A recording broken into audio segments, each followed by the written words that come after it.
Vamos abrir aí, né, a nossa escola bíblica, o livro de Apocalipse, capítulo 10. Vamos abordar um livro trazido por Deus para João. Vamos abordar aí um anjo forte. Esse capítulo é um capítulo muito curto de Apocalipse, portanto eu imagino que essa escola bíblica há de ser muito curta também. No entanto, ele é riquíssimo em outros aspectos da Bíblia, mas muito confuso ficaria, creio eu, tá? Nosso objetivo é que toda a igreja possa ter uma compreensão minimamente organizada do livro de Apocalipse. Portanto, não é necessariamente, na minha visão, a coisa mais importante nós entendamos os tempos de que vai acontecer uma coisa ou outra, mas sim o que cada um dos capítulos tem a nos ensinar como igreja e o que nós podemos aprender ao enxergar o livro de Apocalipse, capítulo por capítulo. Quem lembra como é que a gente terminou o capítulo 9? Quem lembra mais ou menos aí? E não se arrependeram dos seus homicídios. Muito bem. E o que seria isso? O que está acontecendo aí? Nesse capítulo 9 foram as trombetas, os ais, né? Foram os ais. A trombeta número 5 e a trombeta número 6. Ficou faltando a 7ª trombeta. Eu não sei se vocês lembram, mas quando nós estudamos os selos, o que aconteceu quando ia ser aberto o último selo? Como é que a Bíblia descreveu, narrou isso? Deu uma pausa. Não foi na sequência, deu uma pausa. Oi? 30 minutos de silêncio no céu. Aqui vai haver uma pausa na narrativa também. Não é agora o tocar dessa 7ª trombeta, tá bom? Então, na hora antes do soar da última trombeta, entra esse capítulo 10 aqui. O que está acontecendo no mundo aqui? Já teve arrebatamento? Já teve arrebatamento. Já. O mundo está em quê? Em guerra. Completa guerra absoluta. E tem um grupo que não se arrependeu dos seus pecados. Esse grupo que vai ser preservado para ser destruído, vai ser a última coisa a ser destruída. Quem são? Esses que não se arrependeram dos seus homicídios, nem das suas feitiçarias, nem da sua fornicação, nem dos seus ídolos de ouro, de prata, de bronze, de pedra, enfim. Essa galera toda está sendo preservada para a destruição final. Antes, então, que seria essa destruição? Quando é que vai esse evento do tocar da última trombeta? A gente vai estudar domingo que vem, no capítulo 11. No capítulo 10 não tem essa trombeta. E vamos ler aqui e ver o que ele está nos dizendo aqui, tá? Vamos lá. E vi outro anjo forte que descia do céu, verso 1, né? Capítulo 10, verso 1. Que descia do céu vestido de uma nuvem, e por cima da sua cabeça estava o arco celeste, e o seu rosto era como o sol, e os seus pés como coluna de fogo. Então, diante disso, o mundo sendo destruído, aquele pessoal não se arrependendo, continuando na sua idolatria, João viu esse anjo forte que desce, vestido de nuvem, por cima da sua cabeça um arco celeste, e o rosto iluminado, né, era como o sol, e os pés como coluna de fogo. Bom, o que vocês imaginam que pode ser esse arco celeste aí? Arco-íris, né? Então esse anjo, ele está recheado de simbolismo. E se nós nos debruçarmos sobre esse simbolismo aqui, a gente vai longe. Por quê? Porque ele está vestido de nuvem, né, que é uma representação simbólica do céu. Ele está carregando o arco sobre si, que é uma representação da aliança de Deus para com a humanidade. E os seus pés estão carregando, são 2 colunas de fogo. Deus disse, né, que ele não destruiria mais a terra por meio da água, mas seria por meio do fogo. Então, esse anjo, dentre tantas coisas, ele representa a completa destruição de Deus. porque ele vem com a aliança. Qual era o símbolo que Deus deu para a humanidade, para lembrar a humanidade de que ele não destruiria mais com água? O arco, o arco-íris. Então o arco-íris é um símbolo de Deus. É claro que ele é profanado pelos grupos, movimentos aí, mas ele é um símbolo de Deus. E esse símbolo representa essa aliança que Deus não destruiria mais com água. Desce esse anjo, tá? E ele traz consigo seus pés, são como colunas de fogo. Então ele representa mesmo a destruição de tudo. Tá? É importante frisar isso. Por quê? Porque quando eu comecei esse estudo aqui, eu entendi a Apocalipse como sendo uma sequência de eventos. Ou seja, de Apocalipse 1 até o final, ia sendo um atrás do outro, um atrás do outro. Mas como a gente vai perceber, a história está acabando aqui. Está acabando. E o que vai acontecer depois? Aí, nosso novo entendimento, meu novo entendimento que está sendo formado aqui, é que vai reiniciar. O Apocalipse vai contar de novo e agora de forma melhor, mais detalhada. Melhor não, né? Mais detalhada aquilo que já aconteceu antes, tá? Então, como se fosse um paralelo, ele vai repetir, com base em uma série de outras coisas. Por exemplo, já houve o arrebatamento, já vai haver a destruição de tudo. E o que esse anjo vai trazer consigo agora? Ó? Como aconteceu no livro de 1 Reis, 1 Crônicas, 2 Reis, 2 Crônicas, Judas e Pedro, 2 Pedro, tem paralelos que falam dos mesmos acontecimentos de outras maneiras. Amém. Até Neemias e Esdras ali, você tem a mesma coisa acontecendo. Isso, até confunde, você pensa que um texto está num, está no outro. Exatamente, tá? Esses paralelos ao longo de toda a Bíblia, né? É muito comum na Bíblia isso. Inclusive o próprio... João, Marcos, Isso, isso que eu ia falar. Os próprios evangélicos, né? Os evangelhos são isso. São histórias repetidas. Aquilo que é importante repetido. Mas o próprio João, nas cartas dele, 1ª, 2ª e 3ª João, você percebe que não dá para você interpretar uma sem a outra. É um conjunto de cartas. Eles são totalmente ligados ali e você pode incorrer em erro interpretativo se você separar um texto só. Então a Bíblia faz isso muitas vezes. A Bíblia faz isso dentro de um mesmo texto. Por exemplo, na Mateus, né, capítulo 5 e 6, tem o Sermão do Monte. Você tem uma certa repetição. No primeiro parte da repetição você tem uma ênfase dos bem-aventurados e na segunda nas obrigações, mas são mais ou menos a mesma coisa ali, né? Há um paralelismo no texto. Então isso é comum de acontecer, isso vai acontecer no nosso entendimento aqui em Apocalipse. Então boa parte da história do fim do mundo, da história da humanidade, a gente já cobriu sobre um aspecto. Aí tem outros aspectos que serão abordados. E vamos ver então no versículo 2, o que é que esse anjo poderoso traz na sua mão. E tinha na sua mão um livrinho aberto, e pôs o seu pé direito sobre o mar e o esquerdo sobre a terra. Então, olha que interessante. Esse anjo trouxe um livro e colocou esse seu pé, que são colunas de fogo, um sobre o mar e outro sobre a terra. A gente vai ver que sobre cada um desses elementos, a terra e o mar, há uma besta no livro de Apocalipse. Existe a besta que sobe da terra e a besta que sobe do mar. Então esse anjo representa o juízo mesmo, total e completo, sobre tudo que há na terra, tudo que há no mar, enfim. E tem esse livrinho aí.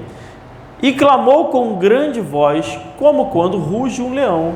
E quando clamou, os 7 trovões emitiram as suas vozes. Então, o anjo desceu com o livro e clamou, né? Suplicou, gritou ali, pediu, né? Enfim. E quando ele fez isso, os 7 trovões emitiram as suas vozes. O que a gente entende? Quem são esses 7 trovões? Quem lembra? São os 7 Espíritos de Deus que estavam lá diante do Senhor. E eles emitiram suas vozes. O que a gente entende como emitiram suas vozes? Eles falaram. Isso. Então esses 7 trovões, que são esses 7 espíritos, falaram. E quando os 7 trovões acabaram de emitir as suas vozes, eu ia escrever Por isso que eu pergunto antes, porque depois o versículo seguinte já responde. Mas é bom você ir lendo sem saber o versículo seguinte, você mesmo consegue entender, sem precisar, que é tão óbvio, né? Mas enfim. E quando os 7 trovões acabaram de emitir as suas vozes, eu ia escrever, mas ouvi uma voz do céu que me dizia: sela o que os 7 trovões emitiram e não o escrevas. E o anjo que vi estar sobre o mar e sobre a terra levantou a sua mão ao céu. Bom, então vamos lá. Esse anjo que é poderoso, ele vai descer à terra, vai colocar o seu juízo, seus pés de fogo, né, que representa o fogo, é sempre juízo de Deus, tá? Sempre vai trazer o seu juízo sobre a terra e sobre o mar e vai clamar a Deus. Quando ele clamar a Deus, esses 7 trovões aí, né, 7 espíritos de Deus, vão falar algo que não pode ser anotado, que João não pôde anotar. Bom, tem muita discussão, né? É curioso. Eu entendo o seguinte: esse capítulo ele está para acontecer logo antes da última trombeta, logo antes do fim. Então, quando nós vivermos, esse é meu entendimento, tá? Quando nós vivermos nesse momento aqui, nós vamos saber o que era isso, esses 7 trovões. Quem estiver vivo vai saber. Eu não tenho a menor ideia, tá? Não tenho a menor ideia do que está sendo dito aqui. A Bíblia é muito clara quanto a esse selar. Por exemplo, lá em Apocalipse 22, ele fala o seguinte, 22 verso 10: e disse-me, não seles as palavras da profecia desse livro, porque próximo está o tempo. Então não era para João selar, fechar, impedir que as pessoas tivessem acesso a isso, porque já estava resolvida essa questão, já estava publicada, já se encerrou a palavra de Deus. Por exemplo, um dos paralelos que a Bíblia traz, eu vou trazer só um, não vou trazer um monte de coisa não. Um dos paralelos que a Bíblia traz sobre esse texto aqui do capítulo 10 está lá em Daniel, capítulo 12. Então vamos dar um pulinho lá em Daniel rapidinho.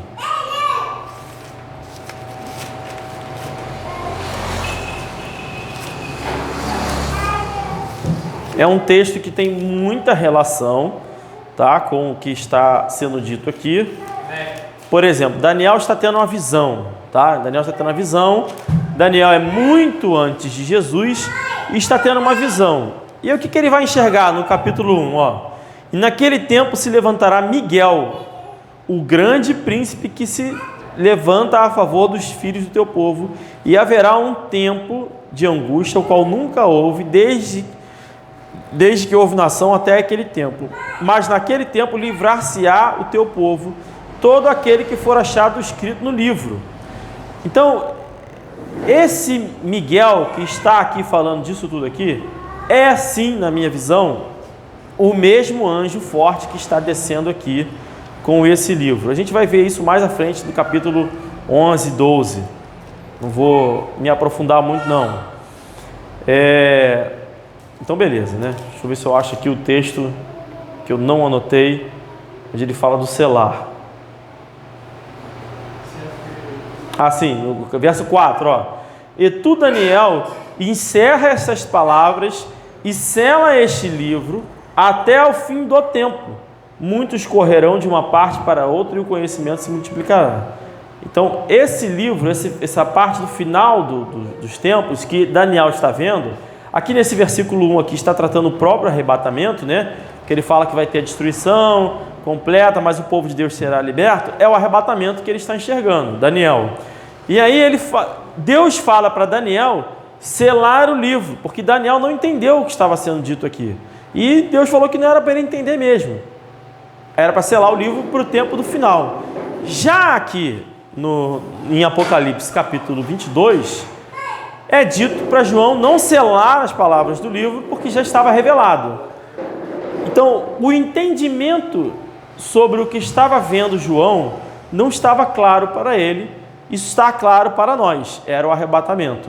No entanto, o entendimento do capítulo 10, do que falaram os trovões, ainda não está claro para nós, porque nós não vivenciamos isso. Mas quer dizer, o povo de Deus vivenciará, não sei nós, né? Ninguém sabe o dia e nem a hora.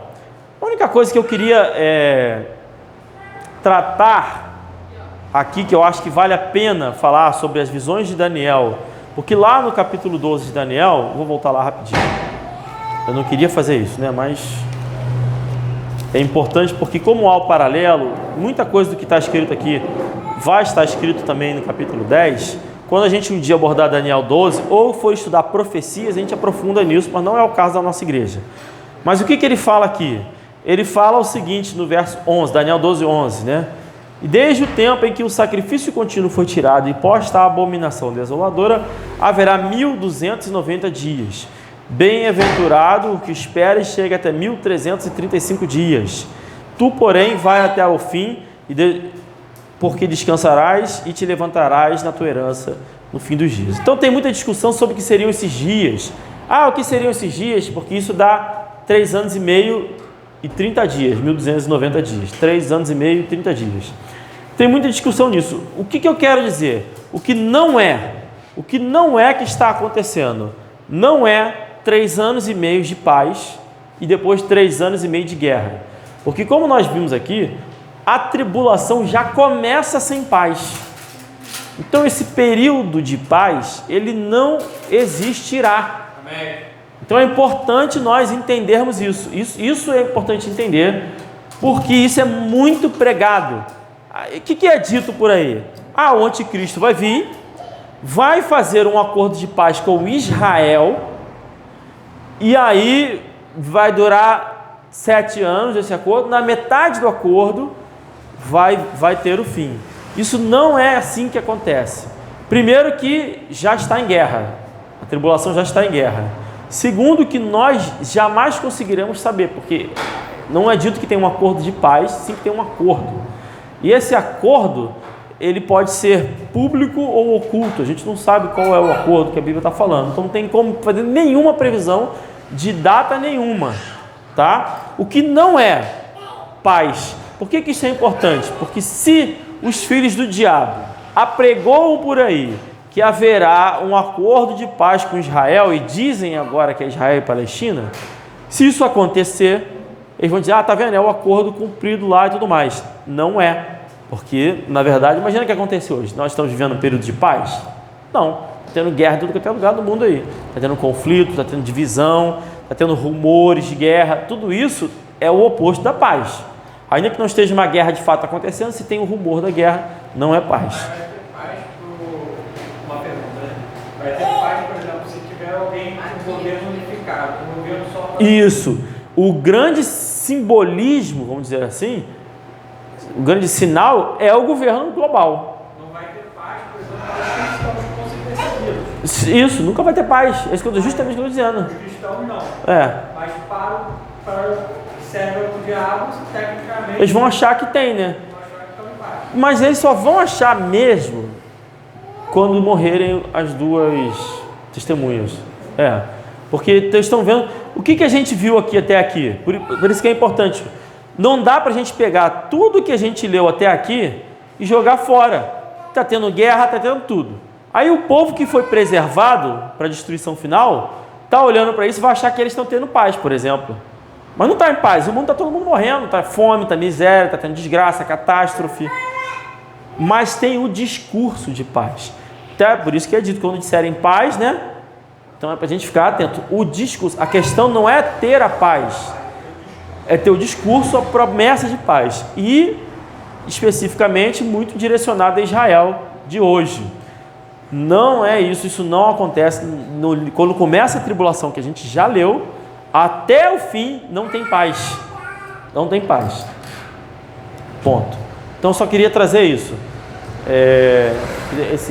Vai ter um acordo, vai ser cortado no meio. Nada, para mim tudo é obra de Satanás para nos enganar.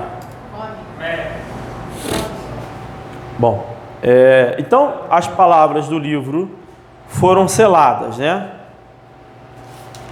Vamos ver onde eu parei aqui. Sim, então o anjo clamou, o Senhor levantou as mãos, clamou e jurou por aquele que vive para todo sempre, o qual criou o céu e o que nele há, e a terra e o que nela há, e o mar e o que nele há, que não haveria mais demora. Ou seja, está chegando o fim, está acabando. Mas nos dias da voz do sétimo anjo, quando estiver por tocar a trombeta, então isso não é o tocar a trombeta, é quando estiver a ponto de tocar, se cumprirá o segredo de Deus, como anunciou aos seus profetas. Aí vem uma questão. A Bíblia que eu estou usando aqui, por exemplo, é uma Bíblia com notas do lado aqui. Nesse versículo não tem notas. Que segredo deve ser esse? O que vocês acham que é esse segredo aí? Um segredo, né? Está falando, olha, mas nos dias da voz do sétimo anjo, quando estiver por tocar a trombeta, se cumprirá o segredo de Deus, como anunciou aos profetas. No verso 7. Olha, eu vou dar meu palpite. Uma coisa é o seguinte: esse segredo está anunciado, não está anunciado? Se está anunciado, a gente talvez consiga entender que segredo é esse. Vamos ver aqui. Romanos 11, 25.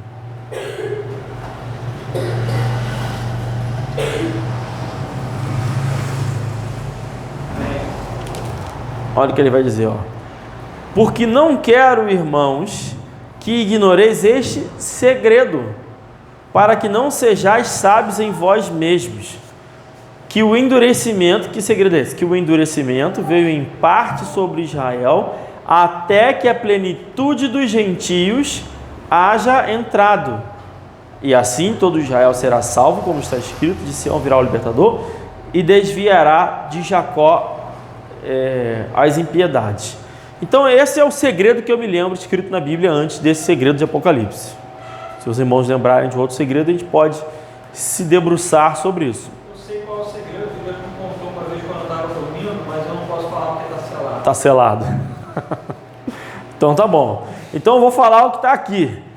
O segredo que eu entendo é que Paulo está falando que tem um segredo. E o segredo é: há um endurecimento sobre Israel e que vai até a plenitude dos gentios. Isso aqui, o pessoal viaja nisso aqui. Diz que é o povo de Israel que está lá, tá? E se utilizam disso aqui para poder argumentar que aquele povo que está lá é o Israel. Só que você não pode pegar esse texto e excluir do contexto. Até vi um outro pastor explicando isso aqui muito bem. Você vai lá em Romanos capítulo 9, né? Porque ele está, Romanos 9 e 10 está levando até o 11. Romanos 9, versículos 6 e 7 vai dizer: não que a palavra de Deus tenha faltado, porque nem todos os que são de Israel são de Israel. Não tem como ser mais claro que isso, né? Nem por serem descendência de Abraão são todos filhos, mas em Isaque será chamada a sua descendência. Isto é, não são os filhos da carne que são filhos de Deus, mas os filhos da promessa são contados como descendência. Então, não diz respeito a Israel que está lá. No entanto, esse segredo que está aqui tem muito a ver com esse tempo dos gentios aqui. Apocalipse 11, a gente vai estudar melhor domingo que vem, mas só para poder ler, eu vou ler o verso 2 e 3 aqui, que é importante, ó. E deixa o átrio, verso 2, e deixa o átrio que está fora do templo e não meças, porque foi dado às nações, ou seja, aos gentios, e pisarão na cidade santa por 42 meses, que dá 1260 dias, né? E darei poder às minhas duas testemunhas, e profetizarão por 1260 dias, vestidas de saco. Muito bem. Então, conforme a gente já viu, né? Esse 1260 tem muito a ver com o 1290 que está lá em Daniel, e que está tudo interligado. Esse segredo, voltando lá para o verso 7 do capítulo 10 de Apocalipse, Mas nos dias da voz do sétimo anjo, que estiver por tocar a trombeta, se cumprirá o segredo de Deus, como anunciou os profetas seus servos. Ou seja, o que se cumpriu? Esse período aqui, que se cumprirá, né? Ainda não se cumpriu, porque ainda não tocou a trombeta. Se cumprirá esse período onde os gentios pisarão a terra de Israel e tudo mais, né? Ponto. Tranquilo aqui? Podemos avançar? Deu? Só para não deixar Lucas, vamos lá, Lucas 21. Caso deixe alguma brecha aí, se alguém estiver ouvindo, não entendi. Estou tentando ser o mais simples possível, tá? O próprio Daniel, quando recebeu as visões dele, ele falou para Deus que ele não tinha entendido, né? Então, é um tempo difícil de entender mesmo. Lucas 21, 24 vai dizer assim, ó: e cairão ao fio da espada, e para todas as nações serão levados cativos, e Jerusalém será pisada pelos gentios, até que os tempos dos gentios se completem. Entendeu esse ponto aí? Então, o que é isso aqui? Quando isso aqui foi cumprido? Né? Não. Quando que caíram a espada e Jerusalém foi pisada pelos gentios? Quando o povo de Israel deixou de ser Israel. Compreende isso?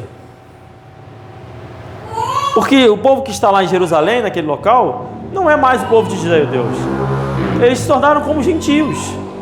Por isso que eu li lá Romanos 9, por isso que eu falei o segredo. Então, esse tempo dos gentios é o tempo daquele povo que está lá mesmo. As duas testemunhas, nós vamos ver no capítulo que vem, eles vão ficar lá em Israel, eles vão profetizar de lá, dar a localização, e eu entendo que eles vão estar lá, no centro. Então, esse tempo dos gentios que vai ser cumprido é justamente isso aqui, até a morte das duas testemunhas. Aí vem o final de tudo, tá? Porque com a morte vem a ressurreição e as duas testemunhas serão arrebatadas. Esse é assunto para domingo que vem. Eles vão morrer, ressuscitar no terceiro dia também, e serão arrebatados. E acredito eu, todos nós juntos, tá? O arrebatamento vai ser um só. O período, na verdade, tem gente que diz que é um período de 75 dias aí, mas depois a gente aprofunda nisso se quiser. Bom, vamos agora, já entendemos um pouco desse segredo, né? O fim do tempo dos gentios.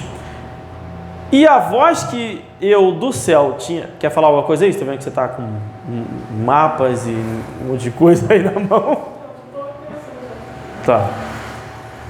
E a voz que eu do céu tinha ouvido tornou a falar comigo e disse: vai, toma o livrinho aberto da mão do anjo que está em pé sobre o mar e sobre a terra. Então, o anjo trouxe um livrinho, João foi lá e pegou o livrinho.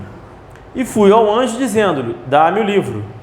E ele disse-me: toma-o e come-o, e ele fará amargo o teu ventre, mas na tua boca será doce como mel. Que livro é esse que nos nossos lábios, na nossa boca, é doce como mel? A Bíblia, a palavra de Deus.